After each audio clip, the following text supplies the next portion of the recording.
Welcome to Hacking Music. I'm your host, John Pisciotta. The goal of this podcast is to break off a piece of the hacking music training we use and train artists in every day to master the best of what other headliner artists have already figured out so that you can unlock your potential. Additionally, we interview world-class artists and entrepreneurs, doers and thinkers so that you can better analyze your problems, seize your opportunities, and master your decision-making and execution. Every episode is packed with training, lessons, and force multipliers that never expire. And if you're listening to this, you're missing out. If you'd like members-only training and exclusive content, you can join at hacking-music.com. Check out the show notes for a link. Good morning, good day, good evening, wherever you are on the planet. Welcome to Hacking Music. I'm your guest host. My name is Mark Adkison. Today, John is allowing me to take over the Hacking Music podcast for a special series we're calling AI for the Rest of Us. If this is your first time or you're new to our community, Hacking Music is a training and execution platform that helps artists, 13,000 or so, align and monetize their talent and ability. Before we jump in, we have some quick introductions to make. Of course, we have our lovely hacking music mogul and partner of Jetpack Ventures, John Pisciotta. Hello, hello. Finbar O'Hanlon, he's an AI specialist strategist, served on boards, helping businesses roadmap their AI strategies. He's got his own ventures. He's one of the smartest guys in the room. Whenever you're in a room of smart guys, he's always the smartest one. And for sure, even though it's slicked back today, he's got the coolest hair on the panel. Almost. Hey guys, and the wonderful and talented Ken Gay. He's a producer, artist, development guy. If you don't know Ken, you've likely seen his stuff on TV, on the Super Bowl, Emmys, amazing concerts, working with amazing artists. Welcome, Ken. You're welcome. Thank you for the good. And last, but certainly not least, the talented Dheeren. I'm going to mess it up now.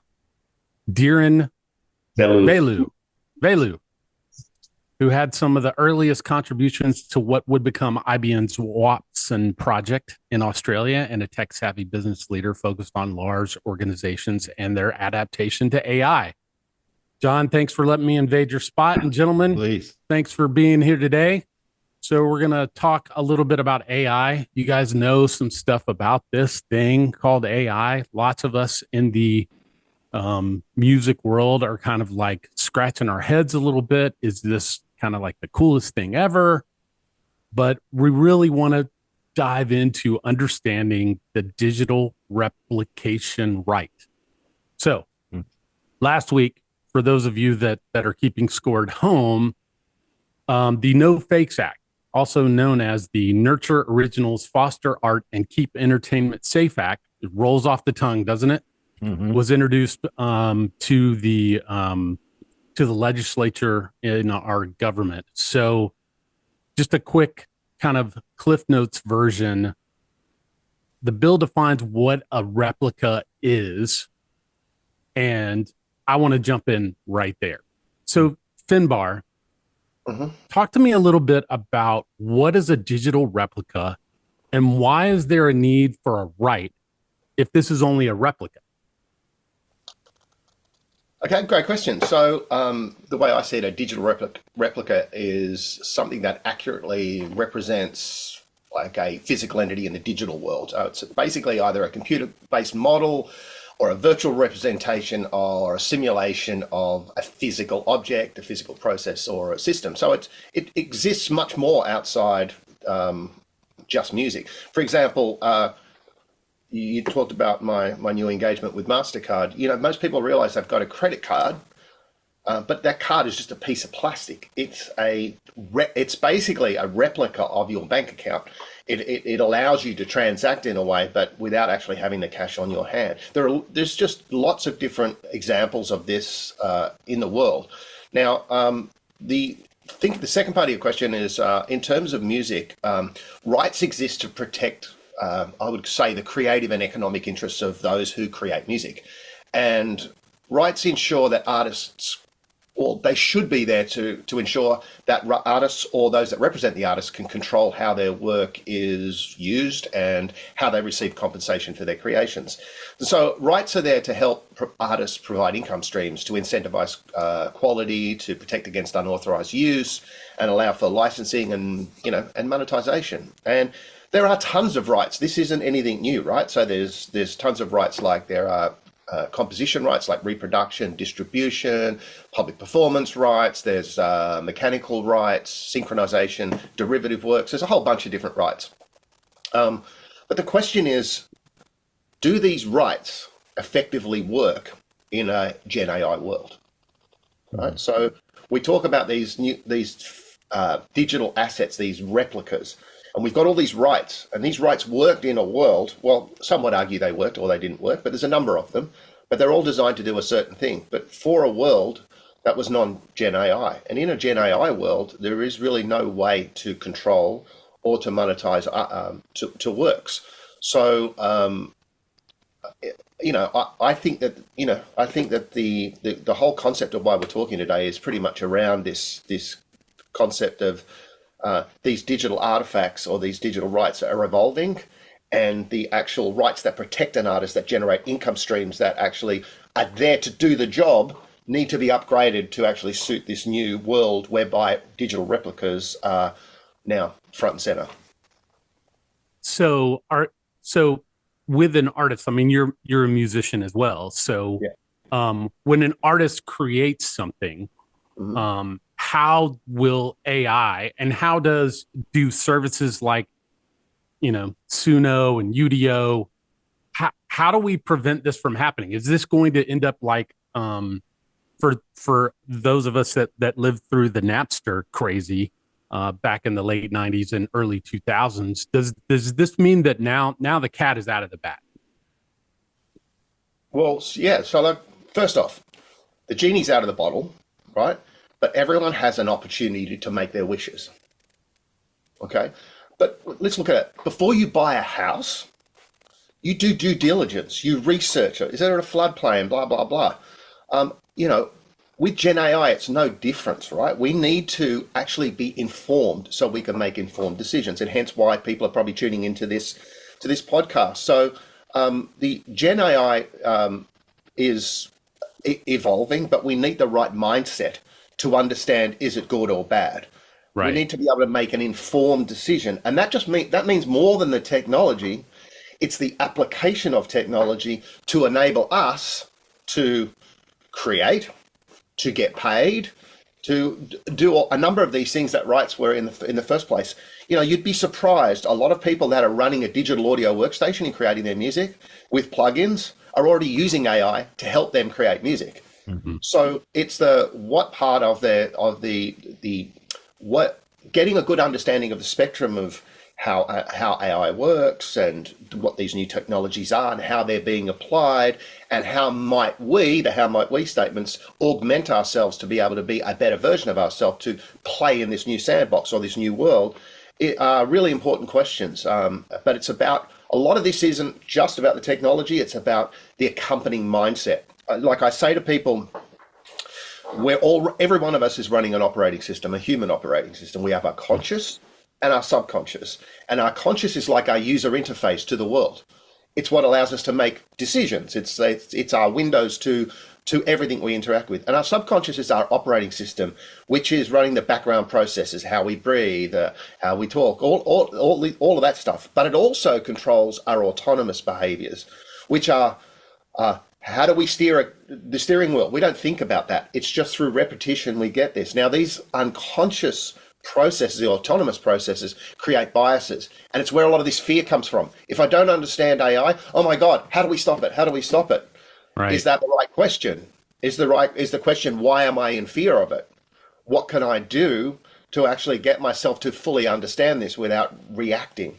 And so right. And some of that is based on kind of what we've seen throughout the, 80s, 90s, 2000s and movies and Star Trek and Star Wars. And, it can be incredibly good, but on the other side, most people think that it's potentially a bad thing. So as a medium. 100%. Like the Napster conversation that you brought up, Mark, is a really, really great analogy because Napster comes out, everyone just wants to stop it. Right. But it was on the birth of something new that would change fundamentally. You could argue good or bad, depending on the model and the mindset and the way that you was. So if you had this rigid way of the way things used to work, your chances of surviving basically I look at it this way. The market is always evolving. In November 2022, ChatGPT launched. And within, I don't know what it was, Dheeren's probably a better answer than me, but in something like 90 days or 30 days or something, it had 2 million users, which took Netflix a year to get to that. So the scale is absolutely massive. And so when you've got this sort of incredible growth on this side, approaching it, you've got the market evolves. So what happened once ChatGPT launched? Everyone went crazy, but you know what they all then did? If we could just do this, and if we could just do this, then DALL-E 2 came out. Then it was like, if I could just prompt engineer like this, and then the GPT store comes out, then Claude comes out. So the market is always evolving. And if the product that you're providing is rigid and doesn't evolve with the market, the gap between the value you're providing to the market and what you used to provide gets wider and wider. Mm-hmm. And so sitting there and arguing, going, I'm going to hang on to the way it used to work, is one way of doing it. But what's proven over the history of time is as the market evolves, those that evolve with the market are the ones that actually get rewarded the most. Hey everybody, it's John. Just wanted to drop in here and give a special thanks to our sponsor, ArtistWorks. ArtistWorks is an execution company. They specialize in media, marketing, and monetization. ArtistWorks partners with brands to provide infrastructure, marketing, execution, and monetization in the rapidly changing media industry. They create products and experiences to engage your customers, drive revenue, build careers, and surpass your competitors. Check them out at artistworks.com. That is works with a W-E-R-X.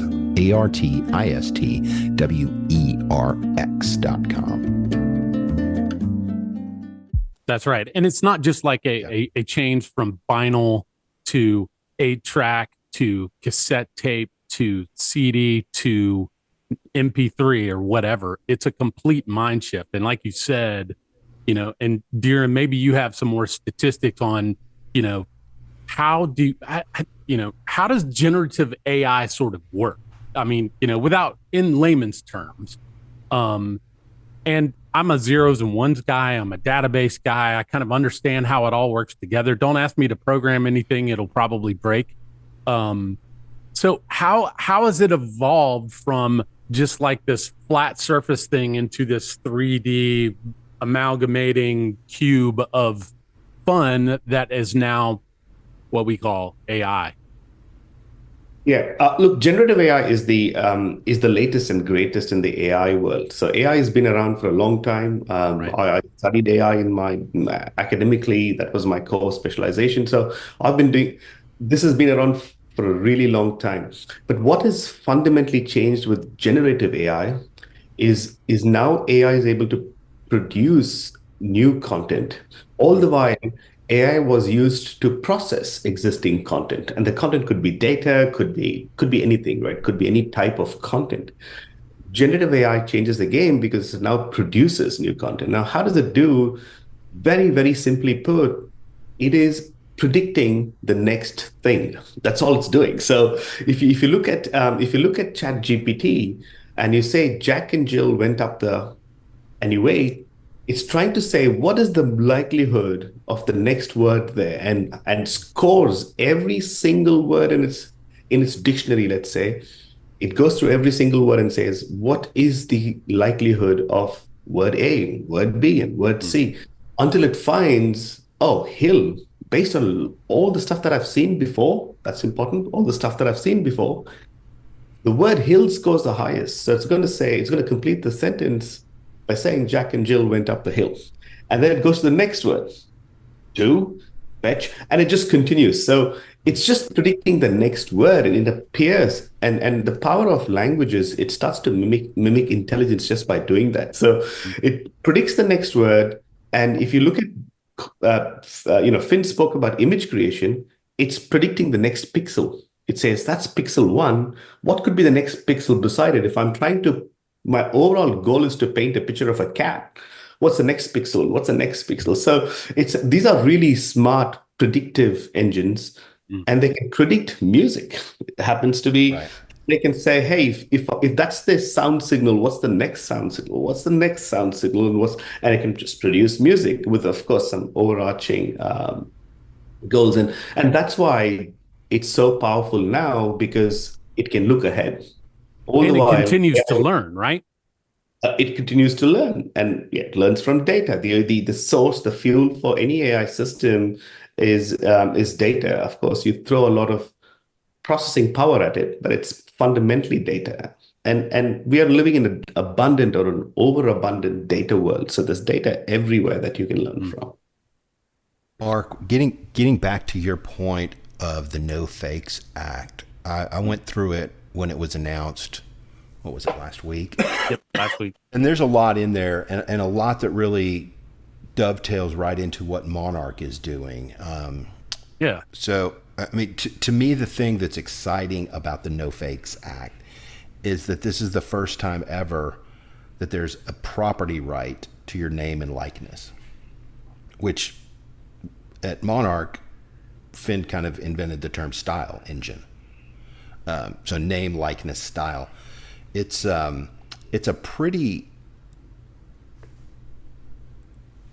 innovative bill. You know, usually legislation and the music industry is a lagging industry. You know, they're the last to know, the last one out kind of thing.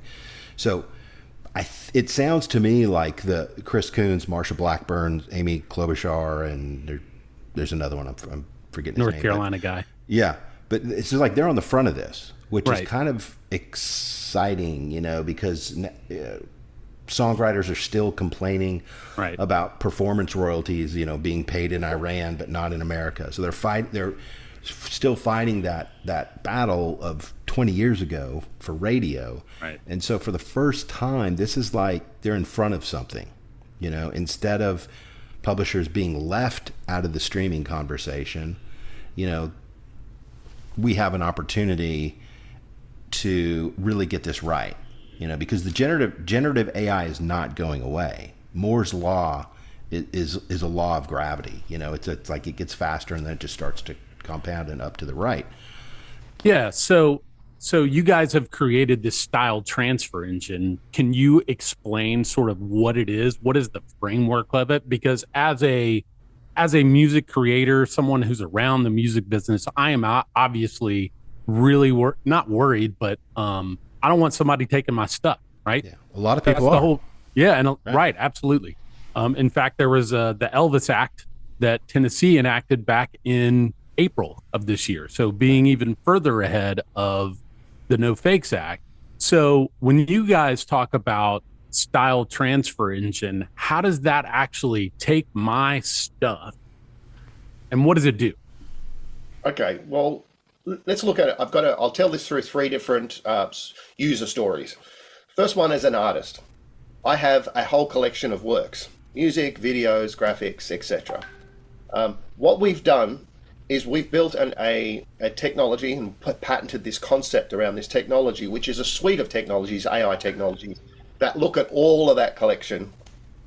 And we extract a whole heap of features. On the music side, there's like over 72 feature extraction points, which we're looking at. Timbre of the song, keys, musical melodies, inferences, the whole structure of the song. Then we zoom out and we do another sort of layer which looks at the context of the parts of the song and how they're arranged. And then we do another level out which looks at the brand, the metadata, other information. We basically go through a series of filters to build basically your own key or your own token, which is your new serial number. It's your replica of your entire works as a key. And that key, you can change the lock. You can change the key at any time you want by adding a new song and then regenerating it. It's a digital key. So it can be updated and appended. But now that we've got the key, the artist now has a key. He goes, well, what do I do with that key? Okay. Then we look at the end user. The end user who goes to a Suno or a Udio, or in the future, we're hoping any commercial AI platform, says, I would like a song that is a bit of Dolly Parton and a bit of Metallica, but that has the words of Stand By Me, right, for my daughter's wedding, who is now 22 years old. And they're grown up in Tennessee. Make me a song based on that. That's a very complex, in a traditional world, it's a very complex derivative work, okay? There's so many parts to that. So that's what the end user just wants to do. They just want to create a song. Now, what we've done for that key is we build an active derivative work, a new type of which is called a generative right.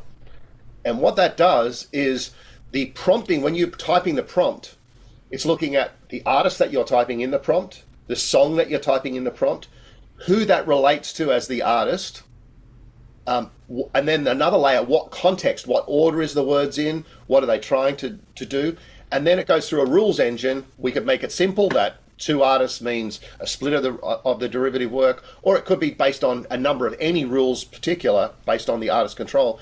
It then goes to a generative AI engine, and then seamlessly for the end user, they just hear music.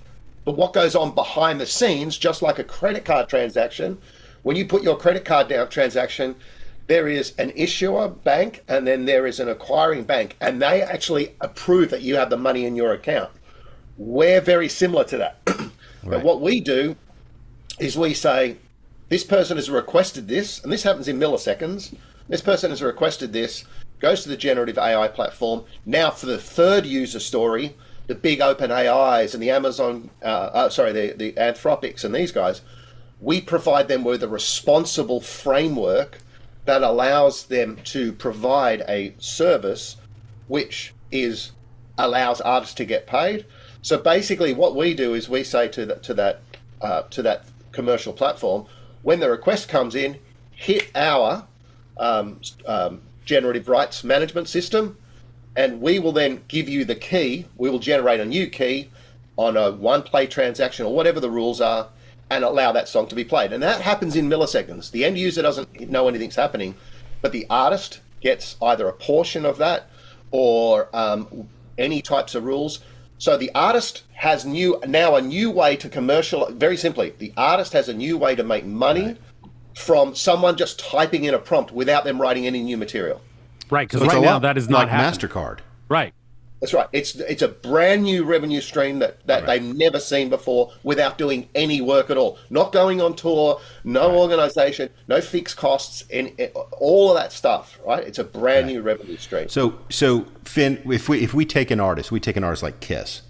So Kiss has their music, they have their publishing, they have 40 years of archival videos, they have brand content, hair, makeup, all that stuff.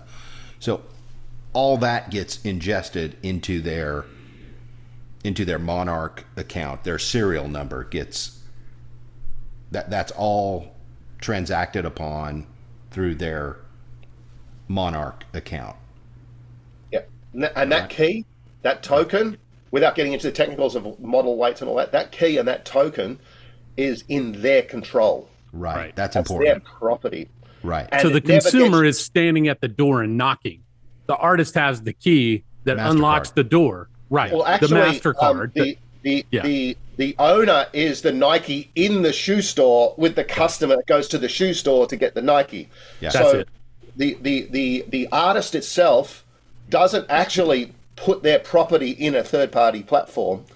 They allow, it's like a toll booth, a transaction to happen. Right. So unlike the old world where all my MP3s and lossless and FLACs and all my digital representations of my music art, think of it like a new music file, but it's a key that isn't distributed to be sitting anywhere else, but it encompasses my style instead of my music, and my music is part of my style. Which the No Fakes Act calls a digital replication right. Right. So the right of the digital replication, the key is the digital replication of the style, Right. And the right is the ability to play that digital replication. Yeah, gotcha. Right. That's exactly what we've built with Monarch. Right. Using really advanced AI techniques to be able to encapsulate an artist's entire breadth of their art. Yeah. That's right. exciting. And that's why the legislation is big effing deal. That is a big deal. And that's why this legislation is so important, is because, like John pointed out earlier, the tail isn't wagging the dog this time. For the first time, right? Because it took us forever to figure out how to pass an act that doesn't allow for people to steal music willy-nilly, And we should say, too, this bill has been submitted. Right. They introduced the bill. It's not passed. That could take, who knows? I mean, it's DC. But at least it's there. Right. And the Elvis Act has passed in Tennessee. For the state. It was, for the state, which is great. Other states may follow, or it may draft off of this. So, see, I think it's also important for those that don't understand the back end of music publishing and rights and etc. is that the system. Think of it as imagine if you had an old warship that kept leaking, and all you kept doing is just putting a bit of tar on the holes. That, in essence, is the music industry as it's evolved. It's just this has gone on top of that, and then there's DRM come in, and then there's this, and then there's these rights things over here, and there's new technology. But no one's gone and reimagined how artists get paid. It's always been like a stopgap to try and fix it. And we've ended up with a very complex system. So complex, in fact, that OpenAI, Claude, Google don't commercially have a audio generate your song tool. It's been left to these side platforms. It's a very complex legislative, it's not complex from the music side. They can do this already. OpenAI could easily create what Suno does, but it's a minefield from a responsible and legal framework. And so we've got on one side legislators saying one thing, describing the problem statement. We've got artists on the other side describing a problem statement that they make no money anymore. We've got a lot of listeners, audience saying all the songs sound the same. Right. We've got big platforms not doing audio, and we've got a market that wants to play with this and wants to create stuff in the sound of their favorite artists. They want to have their Enter Sandman in their jazz vibe when they're drinking their wine. They want to have their Top Gun theme, whatever. They want to be able to shape the music they want, but we haven't built. And so everyone's describing a different part of the value problem equation. And, I just think that we're using AI for good to put a responsible mechanism in place, using pre-existing technologies, putting it together in a brand new way that allows us to be the connective tissue between generative AI platforms, artists, and end users in a way that is, to me, makes a lot of sense and is seamless. 100%. John and Ken, as you guys are talking to people on Music Row and in your dealings with music people throughout the world, how does AI and potentially Monarch kind of change the game from a publisher standpoint, label standpoint, from a musician standpoint? How does it change the game for you guys? What do you think?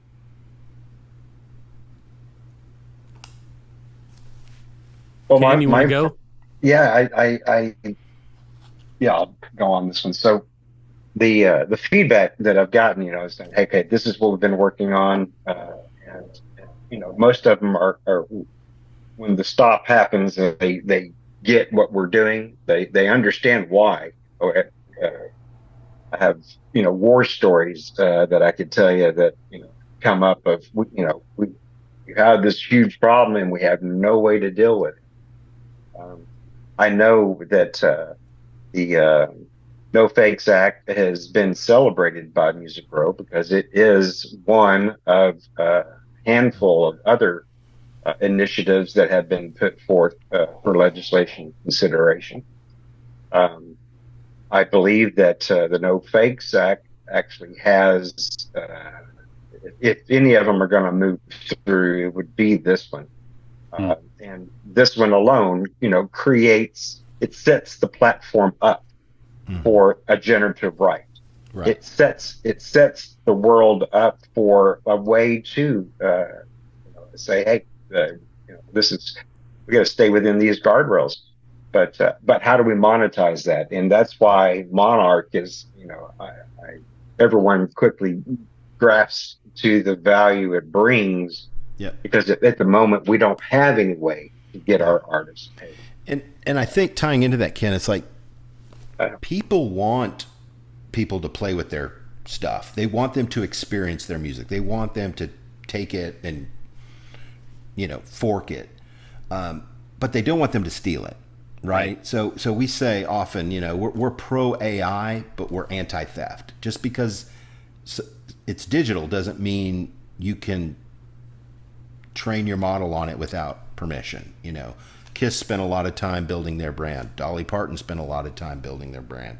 Our friends at Sony and Universal spend a lot of time and resources and risk building their stuff. ABBA the same way. It's like the stuff's valuable because it's important to the culture. So we don't want to just pillage the culture. And some would say that's happened over the last 10, 15 years. It's like culture matters. We want to protect the culture, but we want to build the future at the same time. So that's what's exciting about Monarch. It's both and. You can, yes, AI is going to be the future, but let's don't pillage the culture and rape and pillage the music and the authors and the actors and athletes that have spent years building their stuff. That's what I love about it. Yeah, and the thing that I think is important, Finn, that you pointed out in one of our conversations was that what it's not is if you have a set of lyrics and you want it to be a country song, AI is great for that, right? It's not until you use someone's name, some kind of likeness, when you say, I want a country song with these lyrics that I've written, build me a country song, AI can do that. But when you say, I want a country song that sounds like Dolly Parton and Garth Brooks to these lyrics, that's when a transaction happens. Yeah. 100%.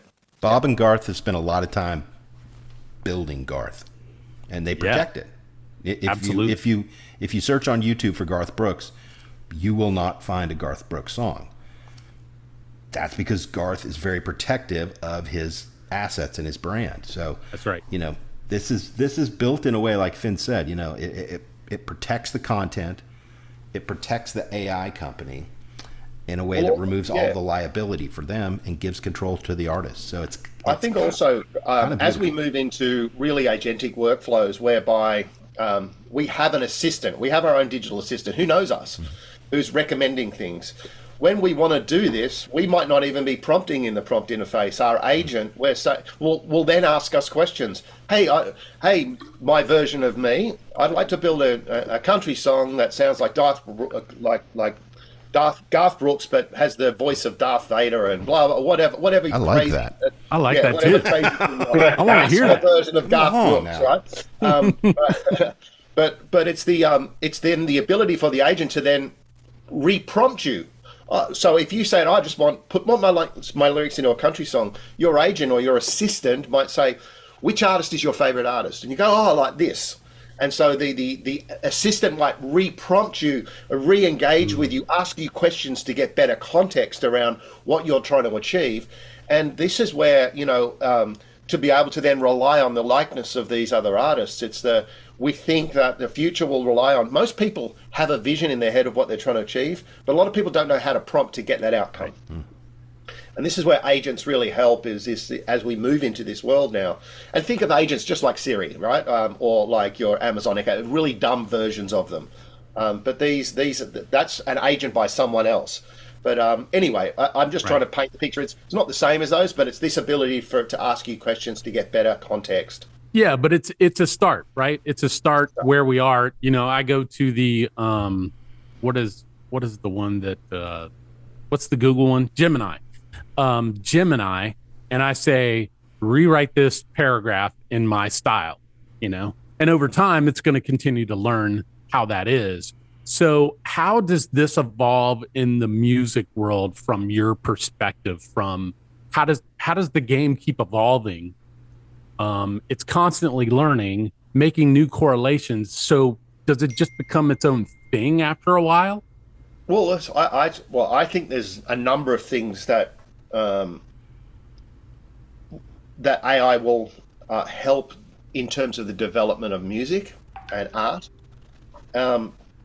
First off, in this scenario where you have an assistant, a buddy who knows a lot about you, much more than just writing a custom prompt in GPT or any of that sort of stuff.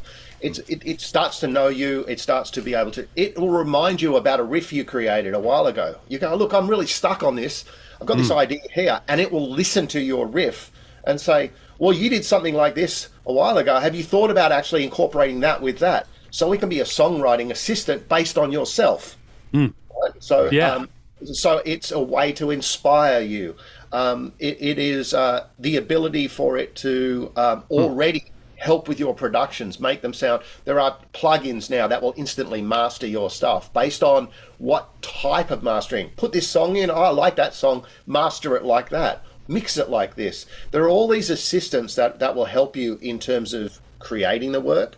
But I think what's going to happen, at least in my hypothesis of when generative rights come to the fore, I think right now we're in a world whereby an artist trends and a lot of people try and copy them to get part of the algorithm mindshare so they can get exposure. So it's driving a lot of artists to create the same music. Generative rights has a different slant on it. Like, to be able to actually have your own identity means you've got to create your own identity, not copy someone else's identity. And so I think what it will do from an inspiration point, it will start to get artists to be thinking about, how do I create more originality so I can create more of a unique right, which if I'm promoted the right way, I can then start to have people requesting my right. And so I think it might have a different North Star in terms of the way artists think about music. So look, you can look at it, obviously there's a lot of bad stuff that's going around and that can happen too. But I just think to have an informed mindset about what some of the potential goods and bads are, helps build sort of an even keel about where you as an artist want to go. The other thing I just want to quickly touch on is that I do a lot of work with a lot of corporates, well, I have done, on building an adaptive mindset, which actually is a mindset that artists and creatives naturally have. Right. They naturally have curiosity. They naturally have an adaptive mindset. They can naturally see things and put them together and synthesize them to create a new piece of work. That's what an artist does. The World Economic Forum and all of these big bodies now that are talking about the skills of the future are all these skills. And these are the skills that artists have. So when AI can take a lot of the heavy lifting of the competencies, just the replicable tasks, artists are in a really great place in the future to be able to take control of this, because we are all software programmers just by our human language or via our musical language. The old way, you used to be a software coder, but now your coding is English language or your music. That's right. And there's no replacing the creativity of a human being at this point. And I think that's some of what, when I talk to musicians on the buses and out to shows, they're worried about, okay, every time somebody fires up an AI prompt, a session player dies, sort of. Well, think about it like this way. And again, this is the way I think about it. If you look at the definition of creativity, creativity as a definition, it's coming up with solutions to problems by the reorganization of existing things. So it sounds technical. Let me explain it. Reorganization of existing things. I'm a guitar player. I play a note. I play a chord. I play with a bass player who plays a note. I play with a drummer who plays a beat, and a vocalist. The reorganization of those existing things in a certain time creates an output, which is a piece of music, right? It's not, even if I'm a guitar player, I'm playing two notes at the same time. They're two different independent frequencies. So it's the reorganization. Now, when you put the art in that, then you create your brand and blah, blah, blah. When you're a painter, you have a canvas. You have paints. They're the reorganization of existing things. The way you paint and put them together is the output. So the solution that you're creating to the problem is, I want to create a new work that creates value for me, for example. So when we look at that through the lens of one of the parts that of the existing things that we mix into the mixture is AI instead of a paintbrush, and then we use our mindset and our musical skill. This is where we get to this augmented human component, whereby now we have the ability to research 1,000 years or whatever, however long it is of information at a millisecond, and be able to use our mind. So it's not about replacing us. It's about how can we use it as one of the parts in our toolbox for us to be able to create outputs that are more inside of us. How do we expose our more human creative element? Absolutely. It's more, not box. Yeah. Does that make sense? Yeah, absolutely. Sorry, I've been talking too much. No. It's great. Good stuff, man. I think it's important for us to kind of demystify what's behind the curtain, because I think it's, the all powerful Oz, it's the big bad. It's always the quote unquote, they are trying to take this away from us as musicians. And I don't think it's like that at all. I think it's more like that this is going to create not only a new revenue stream for you, but also create more creativity. Well, I think what's an interesting question is, for me, is why do we think like that? It's like, why am I in fear? Why am I resistant to this? And if we ask that deep of ourselves and go, let's apply some critical thinking. What's the other side of the argument? And how can I provide evidence that says it's going to be the best thing that's ever happened to me? And then at least evaluate it. Right. Try and find the evidence that say it's going to be the best thing to happen to me, because just by doing that, you're going to actually build a much more balanced viewpoint. That's way too rational though, Finbar. It takes the emotion out of it, that's for sure. John, tying into that, Mark, I mean, this is what we call the piano principle. Like piano's just sitting there, right? And John Cage can go over there, or Shostakovich can go over there and do 12-tone rows, and everybody goes, oh, it's horrible. But if Debussy or Ravel go over there and they go, oh, it's this, and this, then it's like, it's fantastic. So AI is going to be a piano. It's going to be used for good. It's going to be used negatively, but it's going to be used. Right. Well, it's just like the person who invented the hammer was trying to build a house probably. And then he realized, oh, I can bash my neighbor's head in too. Yeah. But really I created this to work on the house or whatever, Yeah. Yeah. I also see, like, artists, the participation level in the AI at the moment, there's a hesitancy, is because as an artist, when you go to create, you're exposing your own personal vulnerability. Yeah. And if we don't provide a space where artists are comfortable and feel that they can be vulnerable to get to that place, then, we're doing nothing at that moment. So, one of the things is getting the security to the level of the artist being able to get vulnerable with themselves back into their art, because of the nastiness of, well, I'm going to get screwed, or somebody's going to take my stuff, or that this act puts us in a place where artists can get closer to banging back to their vulnerability, artists back to being artists. And this that's right. Ken, just on that, a really great point is, it's great you brought that up, because with what we're talking about, your work, your art is never ever exposed, ever. The way we build our key for you based on your library is a digital representation of your entire works. It's not your work. It's just a key. And so your work is never ever exposed, ever.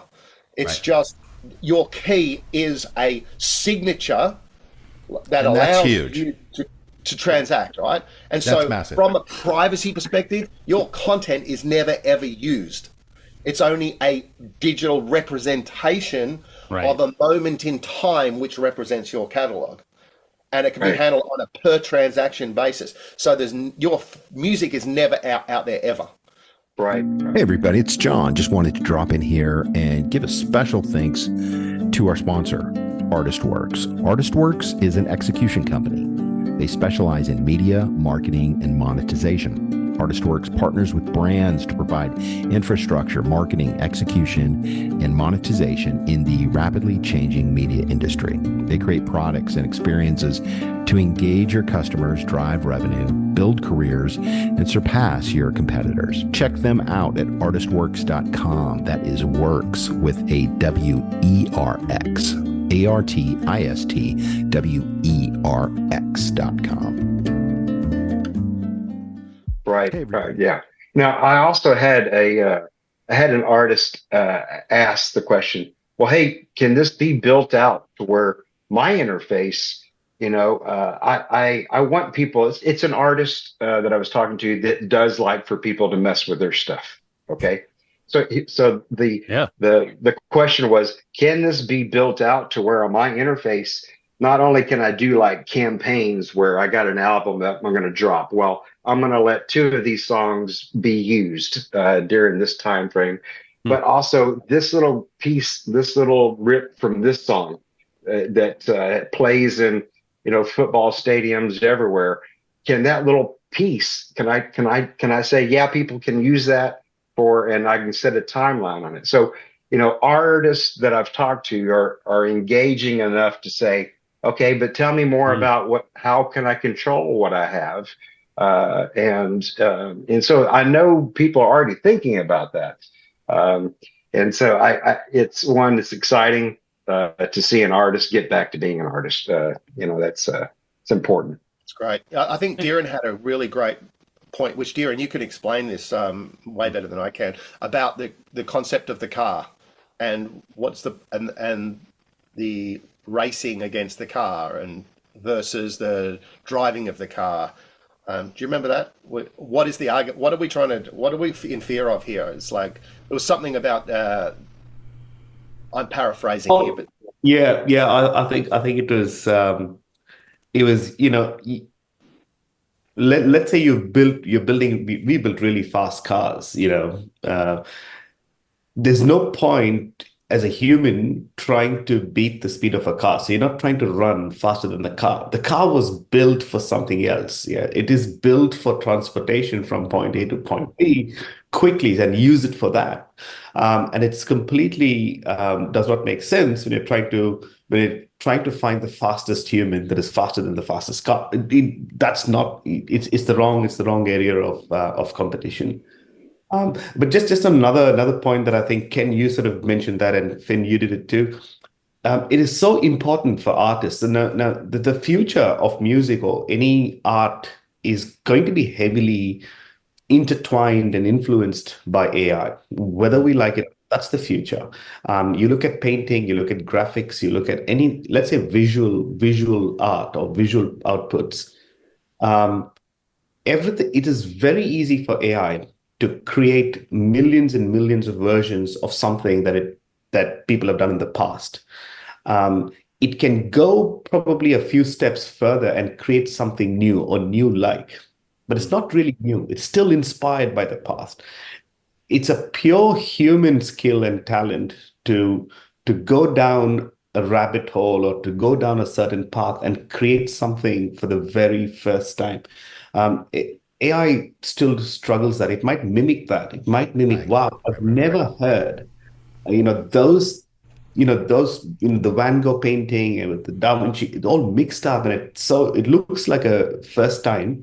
It's not the case. It's always looking back. It's always looking for patterns. So for an artist, if you want to create something unique, how do you do that? Firstly, you need to understand what is out there, what makes your stuff unique. So I don't think any single human can just understand all the things that's happening in the world of music and say, okay, now I'm going to create something new. You can't. We just do not have the scale of cognitive thinking to do that, right? You can use AI now and say, hey, how this piece of music, how different is it? How far is it from any existing patterns you've seen? And this is when you'd see, wow, no one's attempted a music. This almost is a new category of music. Right. It sort of gives you that reference frame as well. So Finbar and it's a new instrument essentially. It's a new instrument. It's like a massive group of people you're talking to and saying, what do you think about this? Like, never heard that before. That's fantastic. And the way you bring that into the song in a certain point is just mind-blowing. Finbar and I were talking about this, right? We said, we're going to live in a world of abundant creative outputs, right? So let's say, let's keep it simple. Images, like, you can go and create any marketing campaign image like that now. Just prompt it. I've got a restaurant opening coming up. I'm not going to a graphic designer. I just say, it's my restaurant opening. I want a beautiful poster. Boom, the poster is there. Now, in that abundant world, to identify white spaces is where the human will spend their energy. And I think that's the way to spend that's the right way to spend our energy, is to look for white spaces. We as a human species have always done that.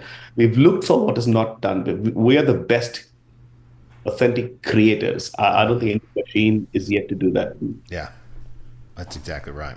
That is a great point. And now at least we have the framework from the government to be able to at least kind of do the things that Monarch wants to do, right? Yeah.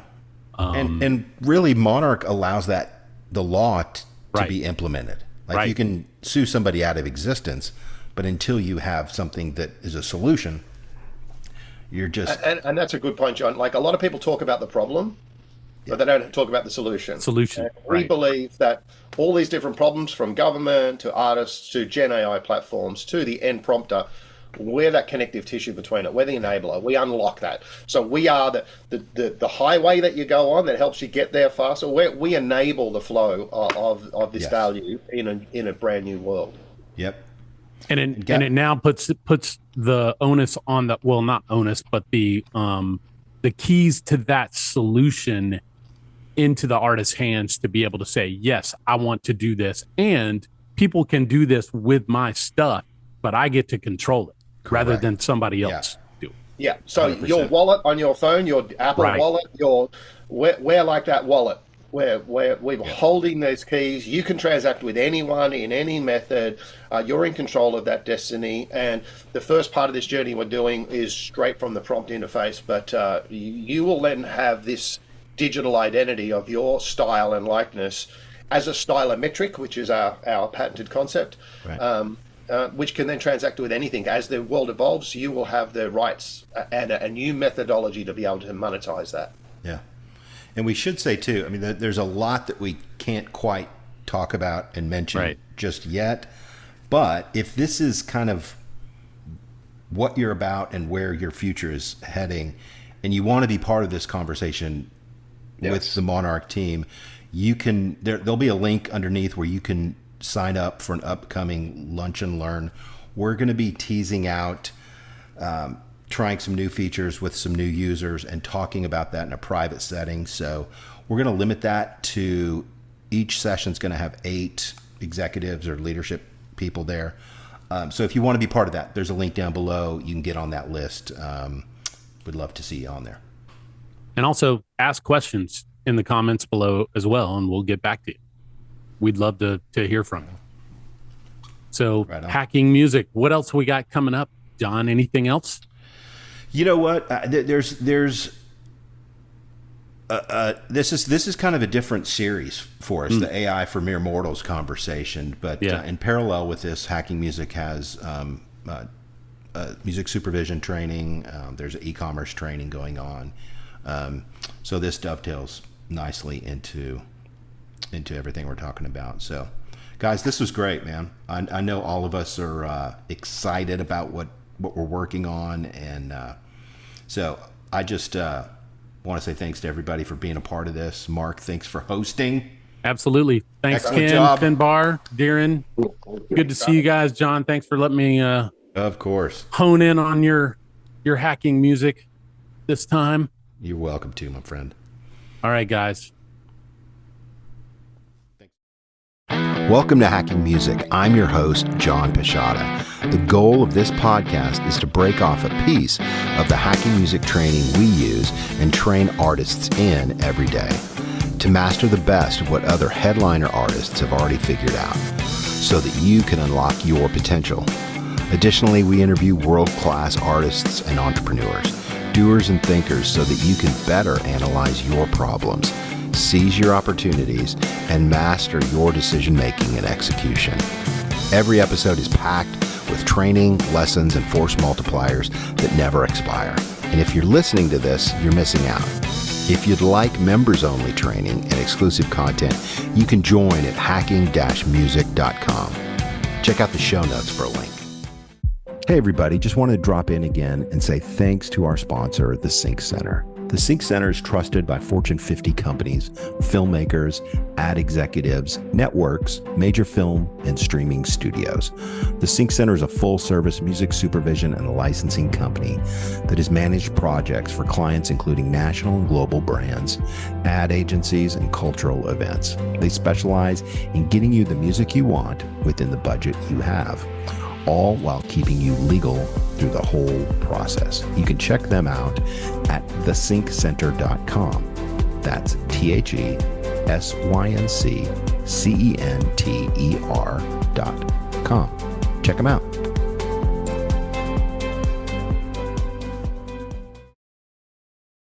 Welcome to Hacking Music. I'm your host, John Pisciotta. The goal of this podcast is to break off a piece of the hacking music training we use and train artists in every day to master the best of what other headliner artists have already figured out so that you can unlock your potential. Additionally, we interview world-class artists and entrepreneurs, doers and thinkers so that you can better analyze your problems, seize your opportunities, and master your decision-making and execution.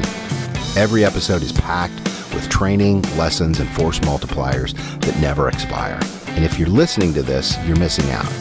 If you'd like members-only training and exclusive content, you can join at hacking-music.com. Check out the show notes for a link. This episode is brought to you by the Sync Center, trusted by Fortune 50 companies, filmmakers, ad executives, and major film studios. The Sync Center is a full-service music supervision and licensing company that has managed projects for hundreds of clients, including national and global brands, agencies, and cultural events.